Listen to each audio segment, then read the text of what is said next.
வணக்கம் நண்பர்களே, welcome to movie critic channel. இன்னைக்கு நம்ம பார்க்க போற திரைப்படம் 2024ல ஒரு மலையாள ஹாரர் படமா வெளிவந்த கு. குழந்தைகளை மையமா வச்சியும் ஒரு பழைய வீடு, கேரள நாட்டுப்புற நம்பிக்கை, இது எல்லாத்தையுமே சேர்ந்து உருவான படம் தான் இது. இந்த படம் நம்மள பயமுறுத்துனுச்சா இல்லையா அப்படிங்கிறத இந்த ரிவ்யூல தெரிஞ்சுக்கலாம். மிஸ் பண்ணாம பாருங்க. கதை அப்படின்னு பார்த்தா, படத்தோட ஹீரோ சாய் தன்னுடைய மனைவி மற்றும் 8 வயசு சின்ன பொண்ணான மின்னாவை கூட்டிக்கிட்டு தன்னுடைய சொந்த ஊருக்கு வராரு. அந்த ஊர்ல குளிகன் அப்படிங்கிற தெய்வ வழிபாடு ஃபேமஸா இருக்குது. அந்த வீட்டுக்குள்ள வந்ததுக்கு அப்புறம் மின்னாவை சுத்தி விசித்திரமான சம்பவங்களும் அமானுஷ்ய உருவமும் தெரிய ஆரம்பிக்குது.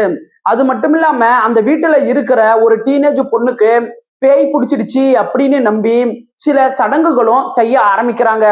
இதுக்கப்புறம் மின்னா அதுல இருந்து எப்படி தப்பிச்சாங்க, அந்த குடும்பத்துக்கு என்னதான் ஆனிச்சு அப்படின்னு சொல்றதுதான் படத்தோட மீதி கதையே. பாசிட்டிவ் அப்படின்னு பார்த்தா, படத்துல பெரிய அளவுல ஒர்க் அவுட் ஆனது படத்தோட ஹாரர் அட்மாஸ்பியர் தான். காட்டுக்கு நடுவுல ஒரு பழைய வீடு, நைட் சீக்வன்ஸ் காட்சிகள், ஹாரர் பிஜிஎம், இது எல்லாமே நல்ல பதற்றத்தை நமக்கு ஏற்படுத்துது. கேரள நாட்டுப்புற நம்பிக்கைய இந்த படத்துல பயன்படுத்தினது நல்ல தனித்துவமாவே இருக்குது. இந்த படத்துல சைஜு குரூப் ஒரு பொறுப்புள்ள அப்பா கதாபாத்திரத்துல சூப்பராகவே நடிச்சிருக்கிறாரு. படத்துல நடிச்ச குழந்தை நட்சத்திரங்கள் சூப்பராகவே நடிச்சிருக்கிறாங்க. குறிப்பா சொல்லணும்னா தேவா நந்தாவோட நடிப்பு நல்லாவே இருக்குது.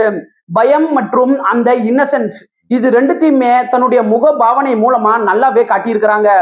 இந்த படம் 2 மணி நேரம் தான் இருக்கு. குயிக்கா உங்களால பார்த்து முடிக்க முடியும். குறைகள் அப்படின்னு பார்த்தா, இந்த படத்துல ஹாரர் காட்சிகள் இருந்தாலும் அந்த காட்சிகள் ஜம்ஸ்கேர் அளவுக்கு பெரிய இம்பாக்டை ஏற்படுத்தல. படத்தோட திரைக்கதை டிராமா படம் மாதிரி பொறுமையா தான் மூவ் ஆகுது. படத்தோட மெயின் கதைக்குள்ள வரத்துக்கு இவங்க ஃபர்ஸ்ட் ஆஃப் ஃபுல்லா எடுத்துக்கிட்டாங்க. படத்தோட கிளைமேக்ஸை இன்னுமே பெட்டரா இவங்க கொண்டுட்டு வந்திருக்கலாம். இந்த படம் குழந்தைகளுக்கு வேணா ஓகேவே தவிர அடல்ட் ஹாரர் ஃபேன்ஸுகளுக்கு இந்த படம் திருப்தி படுத்துறதுக்கான வாய்ப்பு குறைவுதான். ஓவராலா கு படம் ஒரு ஆவரேஜான படம் தான். 10க்கு 6 ரேட்டிங் கொடுக்கலாம். விருப்பப்படுறவங்க பாருங்க. படம் தமிழ் டப்பிங்ல கிடையாது, மலையாளத்துல மட்டும்தான் அவைலபிளா இருக்கு. படம் ஃபேமிலி வாட்சபிள். என்னோட ரிவ்யூ உங்களுக்கு பிடிச்சதுன்னா மறக்காம லைக் பண்ணி சப்ஸ்கிரைப் பண்ணுங்க. வேற ஏதாவது படத்தோட ரிவ்யூ வேணும்னா அந்த படத்தோட பெயரை கமெண்ட்ல பதிவிடுங்க. நாம வேற ஒரு வீடியோல சந்திக்கலாம். அது வரைக்கும் நன்றி, வணக்கம்.